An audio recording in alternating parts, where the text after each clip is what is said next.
क्या ये सत्य है गुरुदेव कि आप हमें छोड़कर जा रहे हैं, वानप्रस्थ हो रहे हैं? वानप्रस्थ तो मैं 8 वर्ष पहले ही होना चाहता था सिद्धार्थ, और तुम्हारे कारण रुक गया। तो आज भी रुक जाइए ना गुरुदेव, आपके बिना ये सिद्धार्थ अधूरा है। अगर आप मुझे इस तरह छोड़कर चले। अरे सिद्धार्थ, तुम जानते हो ना, उस पेड़ पर एक चिड़िया ने अपना घोंसला बनाया है। जी। वही जो रोज अपने बच्चों को अपनी चोंच से खाना लाकर खिलाती है। जी गुरुदेव। आज उस चिड़िया ने अपने उन बच्चों को घोंसले से धक्का दे दिया है। क्यों? प्रश्न तो मैंने भी अपने आप से किया था, क्यों? तभी मुझे प्रकृति के भेद का पता चला।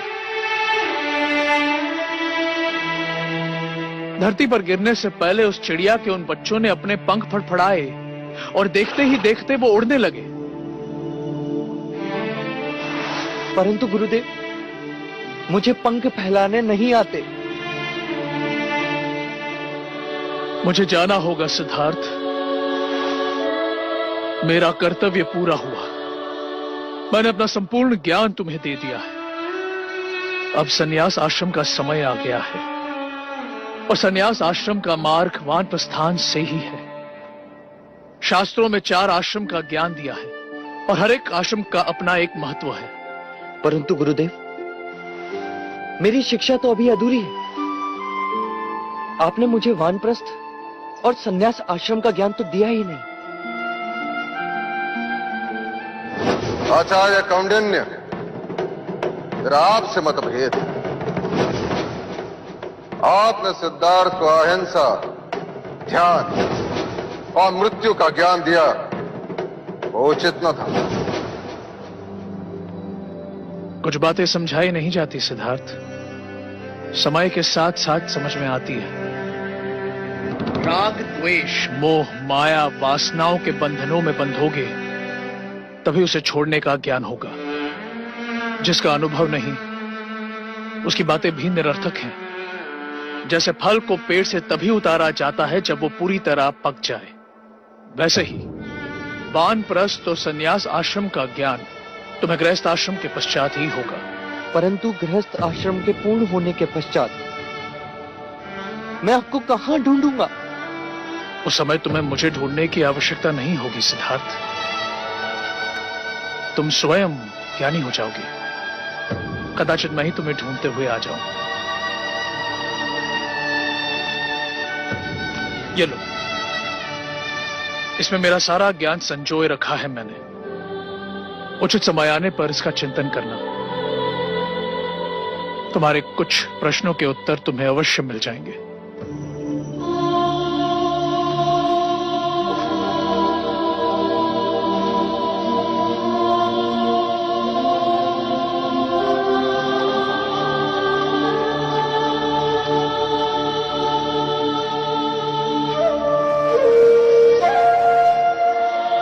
गुरुदेव,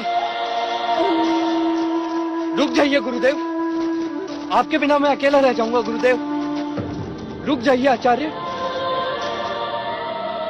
क्या तुम्हें ऋग्वेद की ऋचा स्मरण है? जी। तो आंखें बंद करो और बोलो। तत् त्वम असि, सह अहम अस्मि, अहम ब्रह्मास्मि।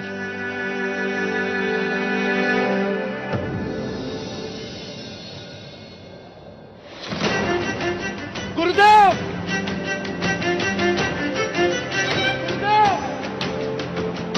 जीवन किसी एक स्थान पर रुकता नहीं।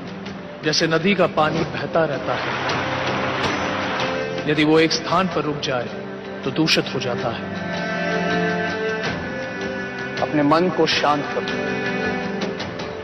ध्यान में बैठकर अपने विचारों पर, अपनी भावनाओं पर संयम पाने का प्रयत्न करो। शांत मन मनुष्य के प्रत्येक समस्या का चिकित्सक होता है। तुम्हें अपने आप मुक्ति मिलेगी।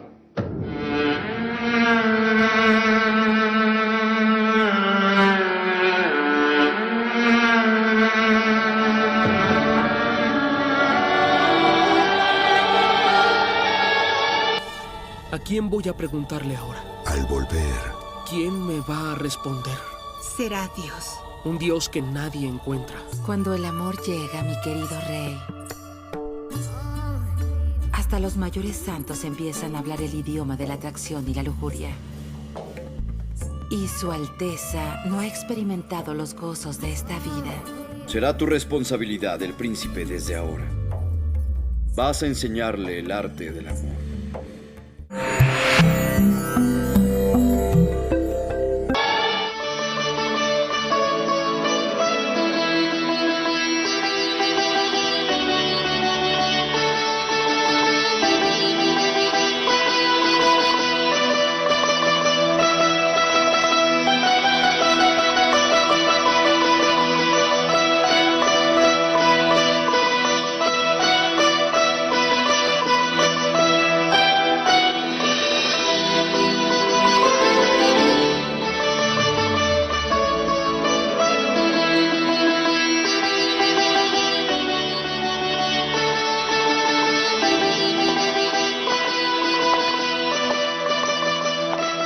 क्षमा कीजिएगा महाराज, किन विचारों में खोए हैं आप? नृत्य में भी आपका ध्यान नहीं है।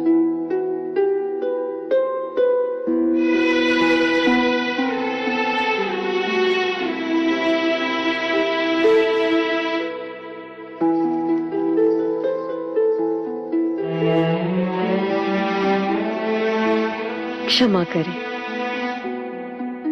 हम आपका मनोरंजन नहीं कर पा रहे हैं। कोई त्रुटि हुई हमसे? नहीं मोहिनी, आज मन चिंताग्रस्त है।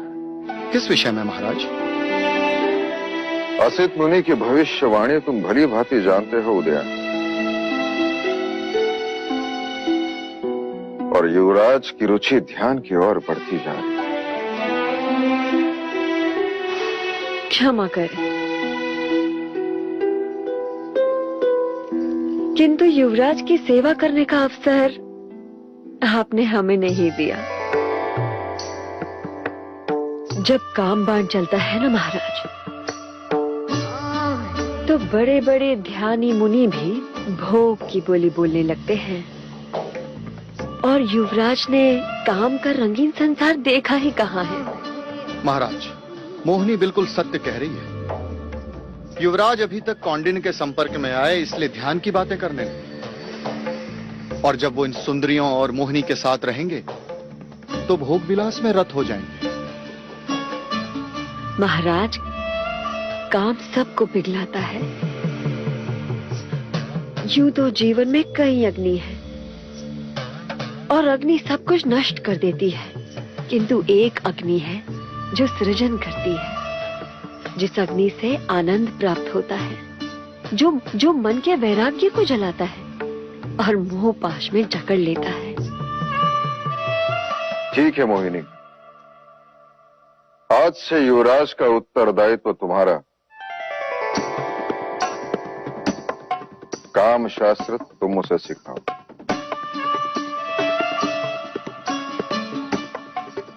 महाराज, इस काम वासना से आज तक कोई नहीं छूटा है। युवराज को काम शास्त्र का पाठ हम पढ़ाएंगे। और हाँ महाराज, शिरच्छेद कर दीजिएगा हमारा, यदि युवराज कामारूढ़ ना हो जाएं तो।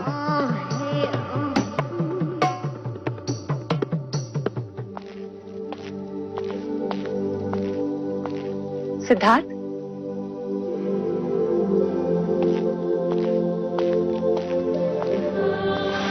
जीत रहा। किन विचारों में डूबे? माँ, मेरे मन में बार बार एक ही प्रश्न उठ रहा है। यदि मुझसे कोई अपराध हुआ है तो मुझे दंड दे। आचार्य कौंडिन्य को पद से हटाने की क्या आवश्यकता थी?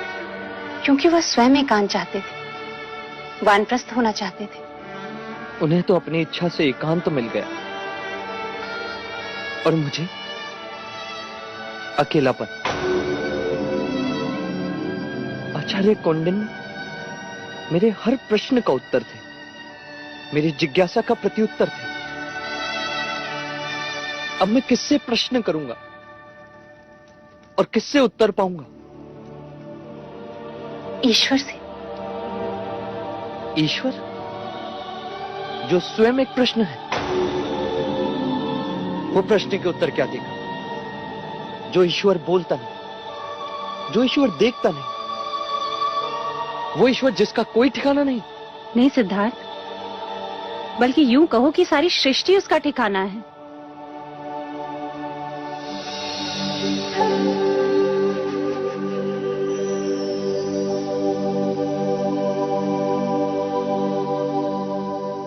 देखो, ये सूर्य भी ईश्वर का एक रूप है जो दिखाई देता है।